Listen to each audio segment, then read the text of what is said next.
नमस्कार मित्रांनो, स्वागत आहे आपल्या डेली अपडेट या यूट्यूब चॅनलवरती। तर मित्रांनो, आपण जिथे आपल्या चॅनलमध्ये बघणार आहोत की महाराष्ट्रामध्ये जिथे आता पुन्हा एकदा जिथे मुसळधार असा पाऊस होणार आहे आणि कोणत्या तारखेपासून सुरू होणार आहे हा मुसळधार पाऊस, तो आपण आपल्या चॅनलमध्ये जसे सविस्तरपणे इथं पाहणार आहोत मित्रांनो। तर मित्रांनो, आजचा जो हवामान अंदाज आहे तो पंजाब प्रॉडक्ट यांनी दिलेला आहे मित्रांनो।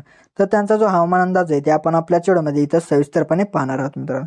तर मित्रांनो, तुम्हाला जिथे अशा प्रकारचे हवामान अंदाज हवे असतील व्हॉट्सअपवरती, तर तुम्हाला बघा काय करायचं आहे, डिस्क्रिप्शनमध्ये दिलेल्या लिंकवरती यायचं आहे, क्लिक करायचं। क्लिक करताच तुमच्यासमोर जिथे वेबसाईट जिथे ओपन होऊन जाईल, त्यानंतर तुम्हाला तिथे जिथे कोणती जी पोस्ट असेल ती ओपन करायची। ओपन करतात तिला जिथे स्क्रॉल करायचे, स्क्रॉल करताच तुम्हाला एक व्हॉट्सअपचा लोगो मिळेल।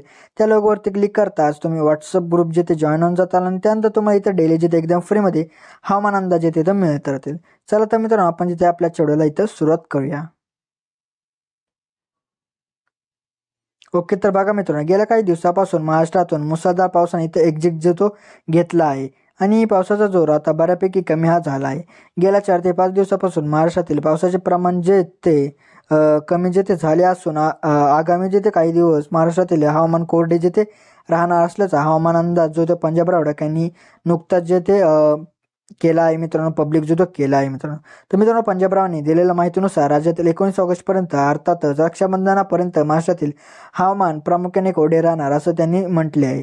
आणि या कालावधीत राज्यातील कोणकोणत्या जिल्ह्यात मुसळधार पाऊस पडणार जेथे नसल्याचा अंदाज समोर इथं आलेला आहे मित्रांनो। कोणत्या इथं राज्यामध्ये इथं मुसळधार पाऊस जो तो पडणार आहे असं सुद्धा त्यांनी इथं सांगितलं आहे मित्रांनो। तर मित्रांनो, महाराष्ट्रातील हवामानात जो तो मोठा बदल होणार असे ते म्हटले आहे। तर त्यानंतर हवामानात जिथे मेजर चेंजेस जे तिथं होण्याची शक्यता आहे। 19 ऑगस्ट नंतर महाराष्ट्रातील हवामानात मोठा बदल होणार जिथे असून 20 ऑगस्ट पासून पुढील 12 ते 13 दिवस राज्यात मुसळधार पावसाची शक्यता जिथे वर्तवली जिथे आली आहे। आणि म्हणजे सप्टेंबर महिन्याच्या सुरुवातीलाही मुसळधार पावसाचा अंदाज जो तो वर्तवण्यात आला आहे। खरं तर जुलै महिन्याची सुरुवातीला पावसाचा जो जोर होता तो फारच कमी होता, परंतु ऑगस्टच्या सुरुवातीला जोरदार पाऊस झाला आणि सप्टेंबरच्या सुरुवातीला मुसळधार पाऊस जिथे होणार आहे असं म्हटलंय। आता सप्टेंबर महिन्याच्या सुरुवातीला मुसळधार पावसाची शक्यता जी तिथं वर्तवली जात आहे।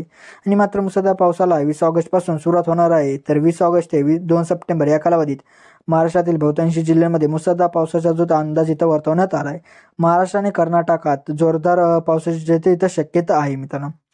पंजाबरावांनी सांगितल्याप्रमाणे या कालावधीमध्ये बंगालच्या खाली दोन जे ते लो प्रेशर म्हणजेच कमी दाबाचे पट्ट्या जिथे तयार होत आहेत आणि याचाच प्रभाव जे म्हणून महाराष्ट्रात मुसळधार पाऊस बरसणार असे ते म्हणत आहे। या कमी दाबाच्या पट्ट्यामुळे महाराष्ट्रात आणि कर्नाटकात जोरदार पावसाची जी शक्यता आहे तिथे वर्तवण्यात आली आहे। पण राज्यात 19 ऑगस्टपर्यंत हवामान जिथे प्रामुख्याने कोरडे राहील असे ते म्हटले आहे मित्रांनो। आणि पावसाची उघड जिथे राहणार आहे असे सुद्धा ते म्हटले आहे। 20 ऑगस्ट पासून पुन्हा एकदा जिथे पावसाला इथं जोर जिथे होणार आहे मित्रांनो, सुरुवात जिथे होणार आहे मुसळधार पावसाला जिथे इथं सुरुवात होणार आहे मित्रांनो। तर मित्रांनो, ठाणे, पालघर, रायगड, रत्नागिरी, सिंधुदुर्ग, धुळे, नंदुरबार, जळगाव, अमरावती, अकोला, बुलढाणा, परतवाडा, अकोट, अचलपूर, वर्धा, नागपूर या भागात 17 ऑगस्टपर्यंत तुरळक ठिकाणी पाऊस सुरू राहणार असे सुद्धा पंजाबरावांनी यावेळेस इथं स्पष्ट केले। एकंदरीत राज्यातील बहुतांशी भागातील 19 ऑगस्टपर्यंत पावसाची जिथे उघडीप जिथे राहणार आहे। यामुळे या कालावधीत शेतकऱ्यांनी जिथे शेतीची सर्व प्रलंबित कामे पूर्ण करून घ्यावी, तर कारण की 20 ऑगस्ट पासून पुन्हा एकदा जिथं पावसाला जिथे सुरुवात होणार आहे मित्रांनो। तर मित्रांनो, अशा प्रकारे आपला हवामान अंदाज होता। तर मित्रांनो, भेटूया आपण नंतरच्या व्हिडिओमध्ये।